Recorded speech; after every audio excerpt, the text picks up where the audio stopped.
שהתנפצו, ושם רואים פיצוץ בסטודיו שלה. אבל רואים את זה עד הקטע של הפיצוץ, לא? מה קרה לנו? בא והתפוצץ לנו כטב"ם ממש ליד הבית.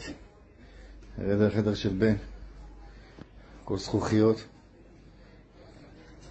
מונה נפצעה ביד, עשו לה תפרים, ואומרת תשתחרר מבית חולים.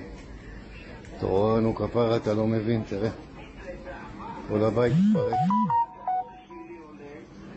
עם כמה זכוכיות.